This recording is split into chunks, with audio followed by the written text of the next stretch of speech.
everybody, it's Mike. Welcome back to the train room. So I'm curious, how many of you are going to York Spring Show this week, are already at York? I do not attend the Spring Show because I've always heard the Fall Show is, if you're going to go, the Fall Show is the show to go to, which I guess sort of understandable. Sometimes springtime, people have a lot of things going on with home improvement, yard work, you're open to travel and all kinds of stuff. You know, high school proms, graduations are around the corner. So I'm too busy to go, but I have not been too busy to collect some trains and some other cool stuff for the hobby train room. So I'm going to share my finds from the last 2 weeks with you all. There's a couple really rare items that I've been searching for a long time, and I was able to score them over the weekend, so I'm very excited about those. So if you are going to York, just share in the comments, what are you looking for? Do you like York for, the camaraderie? Because that's the coolest part about it for me, because I feel like I can always get some great deals here locally on some trains. So when I went to York last year, I did buy a lot, but I didn't feel like I got any better deals really than I can get any time during the rest of the year. But meeting the people was the awesome part, and seeing people in person that maybe I've only seen on Facebook or just talked to through this channel here in the comments. So with no further delay, let's go take a look at the past 2 weeks items added to the collection. Okay, here is the majority of what I've collected. I have a few things sitting down on the rails. Let's go through. We'll just start and we'll go from left to right. So I was able to find this remake in Proto 3 of the Union Pacific City of Denver passenger set. Needs a little TLC. We have a few little chips in it. But it runs great. I love it. This will be a great addition for a Christmas layout. I know my friend Joe, who I met here through the channel, had this featured on his Christmas layout. And I think this will look great with the red Comet. So pretty cool looking little set here, and a good runner. And it came in at a whopping $100. Yes, $100 for this set.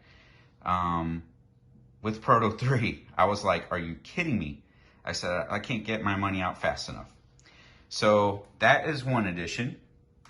Then, next in the lineup, we added the brand new Kansas City Southern. Believe it or not, my first Kansas City Southern steam locomotive, and I'm a Kansas City Southern fan. T1 210-4 with Proto Sound 3. And this just released, I guess, in the last month. And I did pick this one up from Mario's Trains during the Easter sale. And it arrived last week in perfect condition. And we already have about 2 hours of runtime. There were no flaws on this guy, and it ran perfectly as I would expect a Mike's, and I love it. So next we have the TInplate Traditions 256 O-gauge electric locomotive, which is right here, New York Central, number 256, perfect condition. And I did get the 3 passenger cars that go to it. Love the orange and brass color. This looks great running around the rails. I've already run that quite a bit as well. Next, this is the super hard to find Weaver Lehigh Valley Black Diamond 462 locomotive. And this one has TMCC, fan-driven smoke unit, and it is a Rail Sounds 4 sound system from 2013. So one of the final years of Weaver. I wish they were still around, because this locomotive is absolutely amazing. I mean, check out the front end on this guy. Talk about Art Deco and streamlined. Cab number 2093, the Black Diamond. Realistic coal load, realistic spacing between the locomotive and the tender. And this runs on 054, believe it or not, but it looked great running on my 072 and my 081. All right, so very excited about that one. Then, a dealer appreciation 484. You saw a short on this one as I was breaking it in. This is the BNSF GS4 with Proto Sound 2 dealer appreciation model. Black. This is actually downstairs on the rails, so we'll look at that when we go down. Then we have this American Flyer. This is the American Flyer 4696 steam locomotive with Proto Sound 2 and standard gauge. It is amazing. This may be top 5 locomotive favorites out of all my locomotives. It just looks great. It runs really good, and it's been so much fun running the standard gauge. So next in the lineup, I have a couple locomotives I told you I was going to find again. This is my 3rd time owning 785. I bought this brand new. It came last week. It was seized. The drive shaft was seized into bushing. So I had to take it apart, and now it runs like a champ at 13 volts. I don't have to monitor it going up or down my inclines and declines. Pulling 20 cars. People said these aren't great pullers back in the day. Heck yeah, this does just as well as the modern day ones. And I've always loved this gray paint scheme. I don't know. I guess I always have a friend that comes over and sees it and like, hey, I like that locomotive. Want to sell it? I'm like, okay, whatever. Because I was really getting out of the conventional stuff, and now I've jumped back in. Then this little goofy guy here is the Lackawanna from that same late 1980s era. I think this is one of the first ones made in Mexico. You guys can correct me in the comments if I'm wrong. But it just has goofy proportions. Super wide boiler, really small front truck wheels. But it is a good runner, and it is fun to run. Both of these locomotives have the mighty sound of steam, which sound decent when they're running at a medium speed, but at low speed, and if you dare blow the whistle, you're going to be disappointed in the whistle. My friend Tim had one that he actually upgraded with a different sound system, and it sounded awesome. So I may do that, or I may just live with it. It's cool as it is.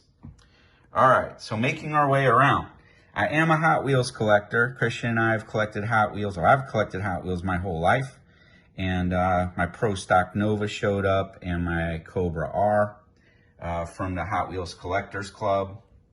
Then, man, I finally found the rest of my American Flyer Missouri Pacific Eagle train set. So in the box is a B unit with rail sounds. This didn't have a box, but it's in mint condition, the baggage car. Then we have a couple dome cars here and a coach. So now I have 8 cars and the 3 locomotives for my S gauge Missouri Pacific Eagle.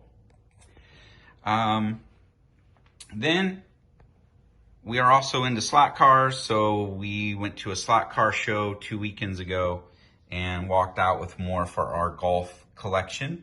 We are big golf racing fans, so we collect Hot Wheels, die-cast, slot cars in golf. And got a couple rally cars there. One from Portugal, one from the Monte Carlo race. Couple Bugattis. These auto art cars are amazing. And we added James Dean in Little Bastard. That's the name of his Porsche that he raced. And he's looking all cool, even smoking a cigarette with the top down. Look at that guy. Then down here, we have a Cobra that I figured would be a good race for old James Dean here, even though it's a little past his time. And then we have a McLaren F1 Formula One car. So that is majority of what we collected over the past couple weeks. Christian and I have just been super busy, and it is mountain bike season again, so train collecting will take a back seat a little bit. But I will not stop. I'm a year-round train guy. So let's go check out some trains. Okay, so on the outside standard gauge loop, here is the American Flyer. Look how shiny and beautiful this locomotive is. I love the tender on it. Very cool style and shape. And I did collect 6 cars for it. I need a brake wheel for this guy. This is an original, but it's missing the brake wheel up there. Then this is a reproduction car by Mike's of the merchandise car. Then here's an original merchandise car. Then I have 2 original tankers.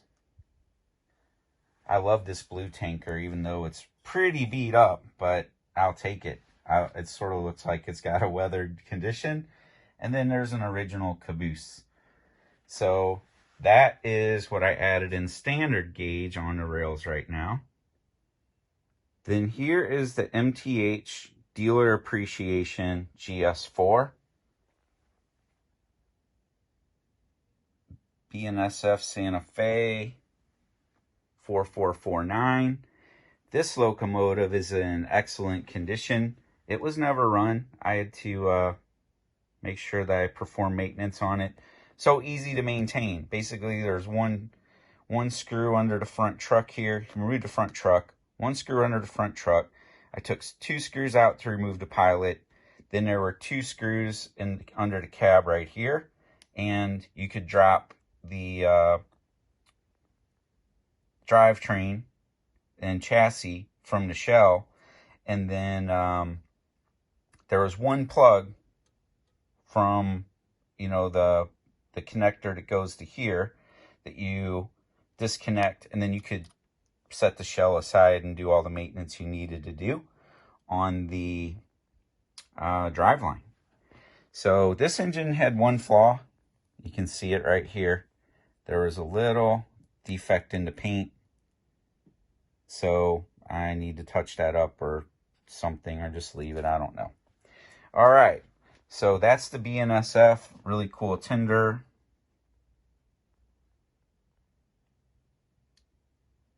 Closed back on the cab. You have the engineer figure, and it is cab 4449. Let's get these guys running. All right. So here's the 4449. Obviously, being an MTH, no stranger to awesome smoke volume.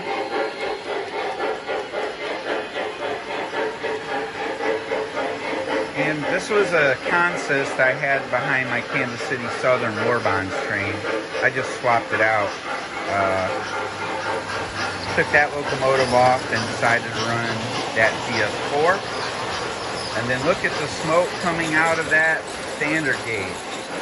That's Proto Sound 2 with sound and smoke unit, obviously.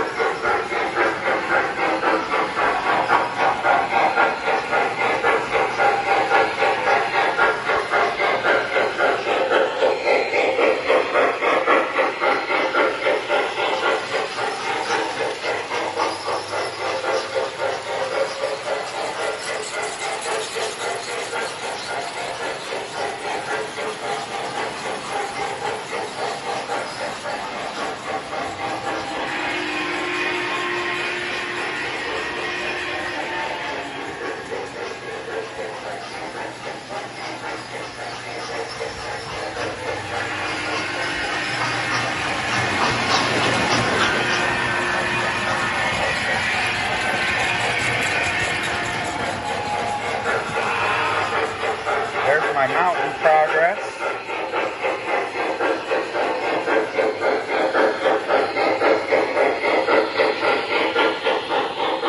And that is our train run for today. Well, if you are at York, have a great time. I'll see you in October. in person next time. And for now, I'm out. I'm going to put all these trains away, try to find them a home, and, see what else I can find out there that's on my list to collect. So, have a great week, and I will see you next time.